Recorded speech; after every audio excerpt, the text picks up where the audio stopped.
So my name is Jim Moore, and I teach in politics and government here at Pacific.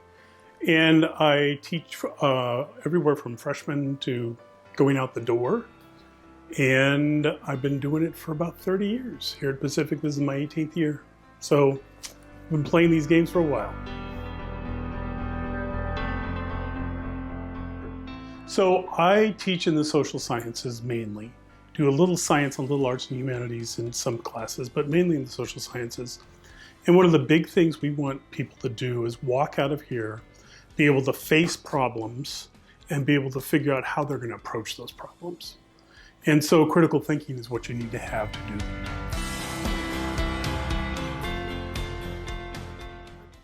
Critical thinking, the research shows, is something that your brain has to grow into. It's an ongoing process. You'll find seniors who it's hard for them to think of critical thinking.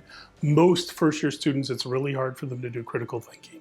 But it's in that process that I think is the really exciting part, in figuring out how to connect with them, show the importance of it, and then move them through so that they learn it, they can internalize it, and then use it when they leave here.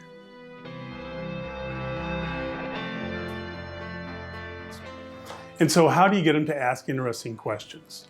And so about, maybe 8 years ago or so, I team taught our first year seminar class, the FYS class, with a psychologist, with a poet, and with me.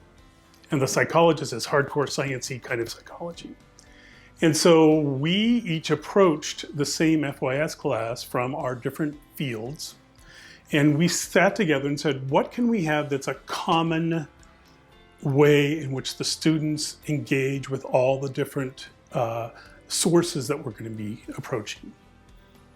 And we came up with this idea that goes from their ability to observe things, to their ability to make connections between what they've observed and other things, to using critical thinking. And so that became what we call summary, synthesis, analysis, SSAs. Woohoo! And so we did it, and it worked really, really well. The summary is something, they're in high school, they've had to summarize things all the time. It's book reports, it's most of what they've written in papers there. The synthesis, so I would say probably about a third to a half of them have done it in high school, but it's making the connections. You just read this, so how does that help you understand what happened in this other book you read, or this other source, or other play you saw, or whatever it is? The analysis, though, is hard. That's the critical thinking part.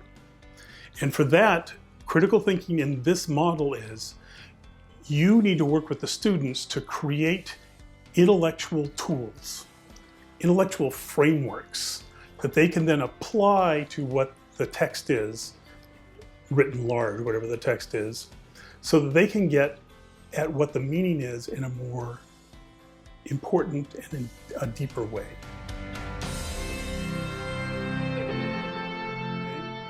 And so I'm teaching my first year seminar right now, and we're going through things. And so simply I had them read Plato, and in Plato uses the dialectic. Aha! An intellectual framework. Oh! So what's the dialectic? We learned what that is.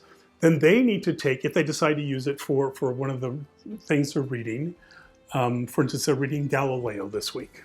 So that's great. So using the dialectic, how does that help you understand Galileo in a deeper way? Summary is what Galileo thought he was doing, okay? And he was challenging the world. Okay? But you're going to use the dialectic to come up with a deeper meaning, or a meaning that he would not have come up with, something that's not intuitive. Okay? And it's hard. It's really, really, really hard. And you can see the different brains that they can work it or not. I have one student in my FYS class who she just does this. She actually read Plato's Cave in 11th grade just 2 years ago. And then we approached it now, and she was able to write how she has seen this in a much different way than she did just 2 years ago. Her brain has grown. She can do this, and she's great. And most of the rest of the people are going, if the dialectic has a thesis, that's an A. And so I'm going to say this part of Galileo is an A too. It's like, well, okay, we're doing stuff, but that's really a synthesis. It's making those connections. I want you to dive into it and tear Galileo apart. And so that's what we do. That's what we do. So by the end of FYS, I would bet that probably about 25 to 30% will be good at this. Everybody will have been introduced to it. And we're going to have a whole bunch of different tools. And my hope is then they go off to their other classes and they apply these things rather than just filling out what does the teacher want. What can I use to make sense out of it for me with these larger tools? Sure, the payoff is that the students can articulate what the intellectual concepts are. They'll use a shorthand, but they'll be able to articulate what they are.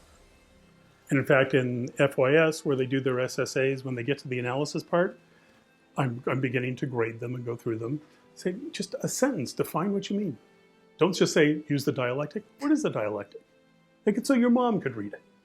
So defining that, and then that helps them when they go out in the real world, say, oh, I'm going to use the dialectic, and the person sitting next to them says, the what? And you can explain it, and you can all of a sudden, just like we did so quickly, you can begin to use tools together to understand things. So that's a short-term payoff, but it's a long-term thing. I mean, I talk to students, in their mid-50s now. I've been teaching for so long. And they come back and they say, wow, I still use that exact thing that we talked about in my supplement.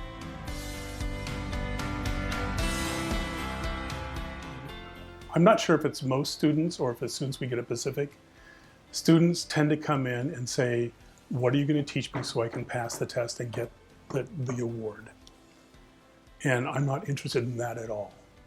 I'm interested in how can you encounter things you don't know about right now, begin to make sense out of them, and figure out what you're going to do.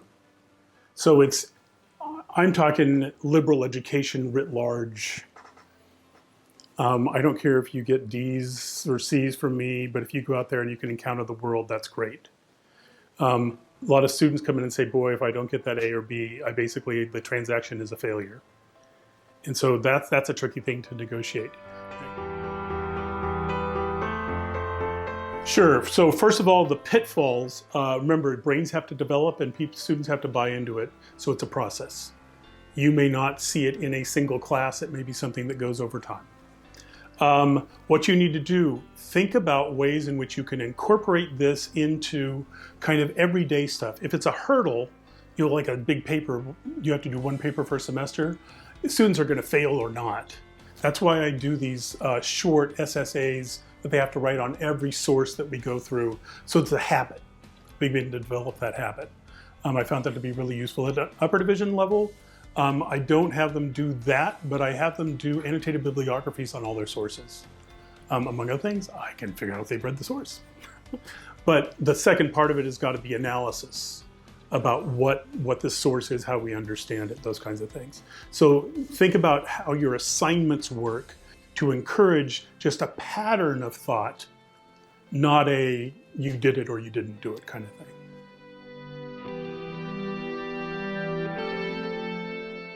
I've worked on critical thinking issues with people in all different fields, a variety of graduate programs. It's just thinking about how it works with your physics class, with your environmental science class, with your English class. It'll work, but you gotta kind of figure out, so where are we going? What are the analytical tools we can teach? And how do they fit in with students' future lives when they're probably not going to be biologists or not be physicists or anything.